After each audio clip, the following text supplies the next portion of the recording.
Hello my good friends, how are you today? So my little Panzer troop is coming along very well. So you can see here with the border one, instead of repainting it, I just gave it a winter wash. Now I'm still working away on this winter wash, I've still got to pick away. You see how you just pick the corners off, like that. So I still got to see how that just comes away.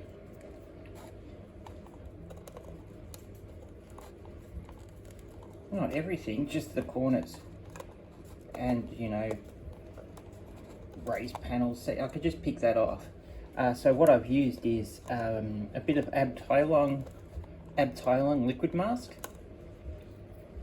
and then I've just sprayed on a little bit of white, just white lacquer, and that's how it's come up. So of course what I'm going to do is add some grey filters, so light grey filters, so neutral filters, get that a bit nicer looking, and then we can use a lot of oil washes and stuff to make it look cool. So a bit easier than completely repainting the thing, because I've glued this on the turret. This is one of the first tanks I built a long time ago, but it's really good. Border Panzers are fine. I reckon Mini Art does a little bit better. So they're both J models. You get metal shirts in, and you get the same metal shirts in. I think the Mini Art shirts in's a little bit better. You see here, you get sort of a mid-late turret. It's very similar to this one here on the H, but this one here you get the very late turret, very simplified one. So that's a bit more, late J.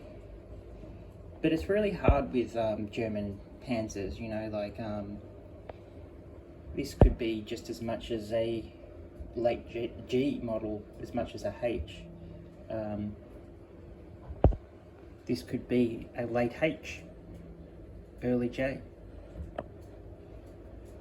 So it's really hard to fully classify them, but I'd say Mini Art does a little bit better. The Mini Art's got just those little extra details. See, you've got the little clips on the doors here where you don't have that on Border.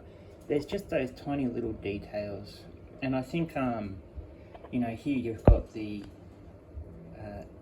pistol port, sort of grenade port, and here you've got instead you've got the radio thing there, and you've got the compass.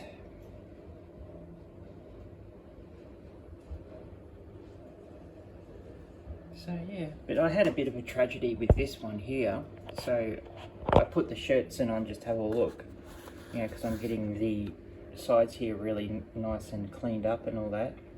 So I thought I'd have a look, and as I picked it up to look at it, I didn't realise that this is just loose. So it came tumbling down onto the ground and smashed apart, of course. So I've just got the shirts in back together, and I've just got to put this back on, and it'll be all fixed. There's just a little bit of scratching. Got a little bit scratched up, but we can use that as battle damage, incorporate that into the look, and I've pretty much got this all back together without any noticeable breakage. You can probably just see the break points, maybe. You can see it right there. Had to glue it back on. This hole came off, this bashed off. Bit annoying, but it's all coming back together now, and it looks great. This is going to come together very nicely, this one, if I don't, drop it all the time and break it. I'm starting to get the colours on. It's going to look great. My little Panzer troop. But these two will go together. They'll be the same squad. This will be the command tank, and this will just be one of the fighting tanks. And I've got some crew getting built up. So just a crew figure from Mini Art. He can go in the front. He can be the radio man for the command tank. And I've got more because this came with a cool little figure set, which is wicked. Well, anyway, I'm just crapping on. This is a crap on video of John just crapping on about his Panzers. Alright, I'll see you again soon.